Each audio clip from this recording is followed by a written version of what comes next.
There is no amount of marketing that can sell a bad offer. This is so important, guys. Your offer is the foundation of your business that everything else is built on top of. And if you are currently running a coaching program and you're wondering why you are posting content and it's not getting any engagement, or you're not having people reaching out in your DMs asking to work with you, then it is because of your offer. Maybe you've even tried to run ads to amplify your offer, but it just tanks. No one engages. You don't get any book calls. Maybe the calls that do trickle through, they're low quality. They're not good candidates. And you're stuck because you don't know how to find the right type of people. And it's probably because you don't understand that everything stems from your offer. This is the foundations, right? So I'm going to break down in this video how you can construct an offer that is irresistible and attracts your dream clients, because we all know that if you work with higher caliber clients, not only do they pay more, but they get better results and they're better to work with. So you have to structure your offer around the type of people that you're wanting to work with, right? That is how you build an offer that sells. So I'm going to break this down here. And I first want to break down what an offer is, because we hear this thrown around everywhere. Create an irresistible offer by Hormozy. Everyone's talking about how to create all these offers and everything, right? What actually is an offer? Well, an offer is how you package up your skill set into a mechanism that solves the problem of a target market better than other solutions that solve that same problem. So think about it. How many people are trying to help the same people that you're trying to help, right? Let's say that you're trying to help 9-to-5ers make money online. That's your target market. How many other opportunities are helping 9-to-5ers do that? You've got remote sales, you've got trading, you've got e-com, you've got drop shipping, you've got all these different offers that are trying to help that specific target market. So your job is to break away from all of these people and highlight how your expertise and your skill set in the mechanism that you've created solves the problem of this target market better than the other solutions. That is what an offer is, right? Now, why do people even buy something in the first place? I want you to ask yourself, why would you buy a program? What goes through your mind? It's not because of how aesthetic the brand is. It's often not because of the person specifically. What it is because of is because it saves them time, it saves them money, it reduces risk, or it provides a better experience, or shortcuts the execution. They are the core reasons as to why someone would purchase your offer. So ask yourself, how am I saving time? How am I helping these people save money? What risk am I reducing by having this offer? And how can I provide a better experience, right, in a shorter amount of time? Imagine if you could create and build, have all of these elements within your offer. That immediately just strengthens it, right? So don't look through the lens of how do I offer stack and what is it specifically that I'm including? That's a part of it, but the backbone of it is how you can implement these things into your offer to strengthen it, right? Because if you're helping people with all of these things, it becomes irresistible naturally. So in order for them to buy, they also have to believe that your mechanism is the superior solution to their problem. So your skill set that you have, let's say that you're a fitness coach. What makes you different to other fitness coaches? You have to build a unique mechanism. And you do this through introducing a new way of doing something, right? You don't want to seem like an improved offer or improved compared to other people. You want to separate yourself completely and have a whole new opportunity, right? So when you are looking at your methodology, you have a methodology, right? You have a way that you help people get results. How can you label and name that methodology into a mechanism? For example, we've all read the book, Atomic Habits by James Clear. In this book, he gets people to buy into his mechanism. Think about how many productivity coaches there are out there, productivity books, habit books, all these different things. He is in a saturated market, but the way that he separated himself was creating a unique mechanism that we all know, which was he named how people should be building habits. He said, you shouldn't just be, trying to build habits and just using willpower and discipline. You need to be combining habits. And when you combine habits, they strengthen. And that is how you create a long-term habit, right? And he named this process habit stacking. We've all heard it, right? We've all heard habit stacking. That is a unique mechanism. Another incredible example, not in the productivity space, but in the actual business space, is drop shipping. That is a unique mechanism. That is a unique opportunity. That's a new way of doing something, right? It's a new way of making money online. So it's just a name for the process of how to take products and sell them online, right? Without being like, you're basically the middleman for selling products online, but it's been named as this new opportunity. So how can you create this new opportunity that people are bought into? That is what you have to understand, and that's what you have to do. So then you can show how your mechanism or your opportunity is superior to the other solutions that solve their problem. Now, what they also need when they are purchasing is a clear way. People want clarity. Oftentimes, with this information overload, everyone is listening to so many different voices that it's very difficult to, know who to listen to or know what to listen to. So having a clear step-by-step process is extremely important. We're going to break this down in the roadmap and the deliverables in just a second. But we also have to highlight how their vision of what they want long-term, what is it? Health, freedom, is it a better relationship? Is it, any of these different things? This vision that you are creating for them has to outweigh the price that you are asking them to buy, right? If you have something that the price seems way too out of reach for what it is you are offering, you don't have an irresistible offer. You don't have a strong offer. They have to feel like they need it. And if you make them feel like, they're getting a Ferrari for $10,000, they're going to find the money to find that Ferrari, right? It's the exact same thing. You have to make your offer seem like a Ferrari, and it's just so cheap. But because you've positioned it in a way, it is not actually cheap, but it seems it based off the outcomes that you can help them create. Now, another thing is there has to be a perceived ease of implementation. They have to believe that they can do it. If they don't think that they can do this, why would they?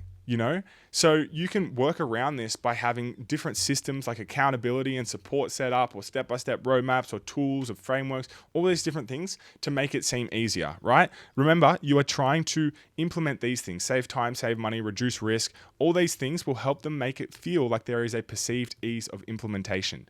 So you want to have it so that they feel like they can do it themselves.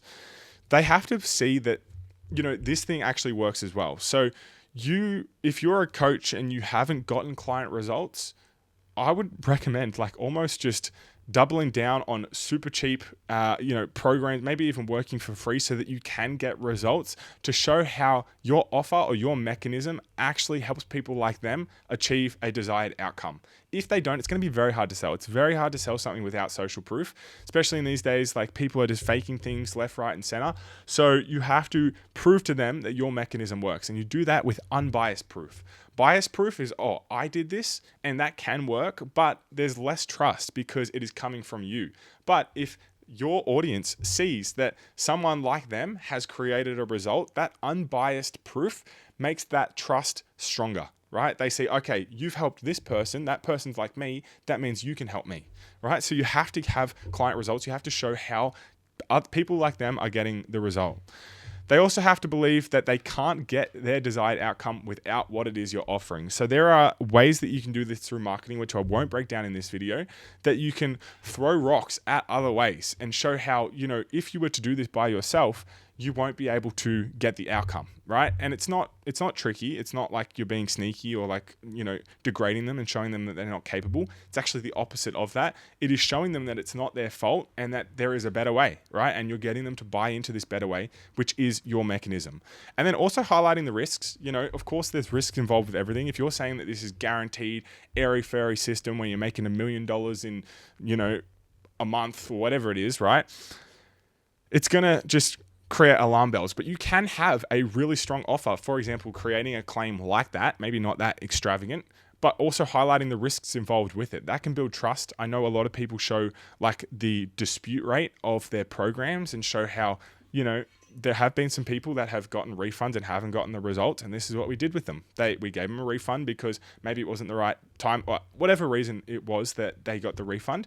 You highlight that and you show them that, there are risks involved with this. That is going to remove their guard, and they're going to, again, trust you more because you're showing them that the downside to it, right? So those are just some reasons as to why people will buy your program. What you want to do is you want to create a clear roadmap. So you want to list out every step from A to Z, everything that they need to go from their current situation to their desired situation. Once you have that, you want to segment each of these sections into stages. This is how you can create clarity in the roadmap, by breaking it down and compartmentalizing it for them. Because if you're just giving them this long list of we do this, then we do this, then we do this, then we do this, then they're going to get confused. So you have to break it down for them. And, in this process, you can break down each name and make each stage its own mechanism, right? Its own name. So you can do that as well.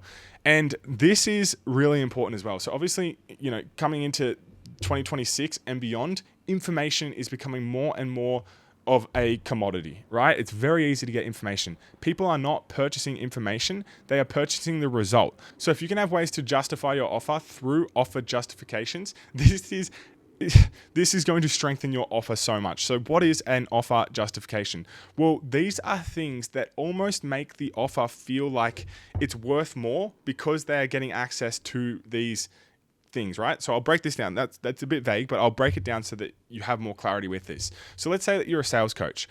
An offer justification could be that you connect students with companies looking to hire sales reps. So again, this is going to save the headache. It's going to save the time. It's going to reduce risk because you are offering them a connection to companies that are looking to hire. So it's a justification for the offer itself. There has to be something that's tangible attached to your offer. It can't just be deliverables like one-on-one videos, support, like all this stuff. It's very intangible. These are tangible things that they have that justify the investment in itself. If you're a photography coach, for example, having like a sub account to a premium editing software preloaded with editing assets. Health coach, you could have like a blood work and full body scan included into your program itself. So it's like, not only do you get all of this support, these one-on-ones, these modules, this, you also have this like the blood work that costs in itself like $600-700, right? So it's like, holy heck, this thing costs $600-700 plus I'm getting all of this. This makes this feel like a Ferrari, right? This makes this feel like a Ferrari for 10 grand.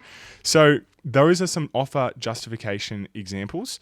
And yeah, then you want to actually have other deliverables as well. So what other ways can you tap into these different like save time, money, all these different things? How else can you do that? You do that through, one-on-one chats, reviews, personalized build outs. All of these here are unscalable. They're not as scalable. So as you grow, it's going to be harder to fulfill on this because of course your time is finite, right? But some scalable versions of this is video courses, group calls, communities, templates, tools, systems.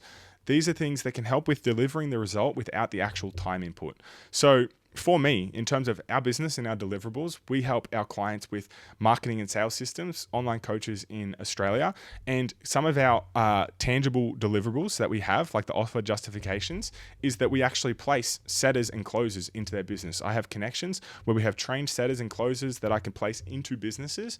Not only that, we also have a CRM that's fully built out with like templates and workflows and landing pages and everything like that, right? So those are like the tangible deliverables for my target market. But then we also have at the moment unlimited one-on-one support. We have weekly group calls, we have video course material, and we have other tools, systems, tracking, everything, right, as well. So think about how you can structure your offer to make it irresistible, just like that, right? It's like, oh my gosh, this is going to save me so much time. I'm going to learn how to not only run ads, do content, do all these different things, but I'm going to have setters and closers that can help manage the business side of things as well, right? Doesn't that just feel irresistible? So look at it through that lens. And then in terms of how you're pricing, there's a lot of different ways that you can price your offer.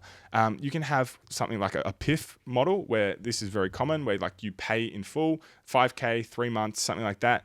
There's some pros to this where they get immediate cash flow, immediate cash flow. There's not as much churn because you've collected the cash up front. Simpler operations, easy to forecast, strong commitment. So you'll get higher quality clients by paying in full. Sometimes it's harder to sell if you haven't positioned it correctly. There's fewer entry points. Sales cycle can be longer, and it caps LTV unless you have continuous ongoing like upsells and everything like that. Then you've got the traditional like MRR. This is very common in the fitness space. I don't really like low ticket, weekly payments because, if you have monthly recurring revenue and monthly recurring like costs, you have to have monthly recurring value. And there's ways that, people just end up being people. They end up, not being as accountable, or they've got things going on. So if you're just doing the MRR, it can be very likely that you collect less cash up front, and, there's a lot of churn involved with it oftentimes as well. So those are two very common. I like the hybrid model where you do like a setup fee or access to like all of your IP. If you have like tangible deliverables and offer justifications, you have that included in this. And then you have the ongoing monthlies, something like this as an example. And then the timeline. So I think time is a great way to justify price, because you can extend the time that they have access to things and charge more for them to have longer access, right? So ask yourself how long your clients need to go from A to Z, right? And then you can, like I said, justify a longer timeline on assets that don't scale through time. So it could be 12-month program, which is very attractive, but the first 3 months are one-on-one. That's a great offer. And you can justify a higher price because it's a 12-month program. Where if it was just a 3-month one-on-one program, the perceived value is less. So you can see here $5K for 2 months of one-on-one versus $5K for 12 months and then first 2 months of one-on-one. Same thing, right? So look at it through that lens around how you can leverage the time. And of course, like naturally, most of the heavy lifting will be done at the start in terms of getting your clients the results, getting them up and running, getting them onboarded, everything. As time goes on, if it's just access to scalable assets like group trainings, course material, community, all these different things, then it makes sense to extend the time and increase the price. Guarantees, I kind of like guarantees, not always, but it depends on your offer. You can have outcome guarantees, probably wouldn't claim it, wouldn't do it unless you have like strong conditions that, like, if you list out conditions that like guarantee them getting the result, then it's always strong. Like if I say, I guarantee you making an extra 20K per month in 3 months, but then the conditions associated with that is that you have to send 100 outbound messages every day. You have to run ads and spend $100 a day. Like I can do that, but it's not strong. And it's just finicky. It's just strong on the front end. It sounds good, but yeah, it's not always the best. You can also have in terms of a guarantee, what I do like when I do them is having like, if you don't achieve specific result, I'll work with you for free until you do, right? So then it's kind of like it reduces that risk, and yeah, there's still conditions associated with that. They have to do the things that you lay out, but it reduces the risk. You don't have to send them any money back or anything like that, and you can still get the result, right? You can still get a case study and a testimonial. So I think those are strong. So I didn't go into how you can actually you would have noticed I didn't go into like how to do this and like how to stack everything like this and, put it all together. These are the backbone principles, the foundations of why someone will buy in the first place. So if you want assistance with building out your offer specific to your skill set, book a call below. We can have a chat. If we don't end up working together, we can just stay in each other's circle, maybe connect further down the line. If you're just wanting to stay in this ecosystem, learn, go through my YouTube videos, follow me on Instagram, and yeah, leave a like, comment. If you have any other questions, just reach out to me and I'll see you on the next one.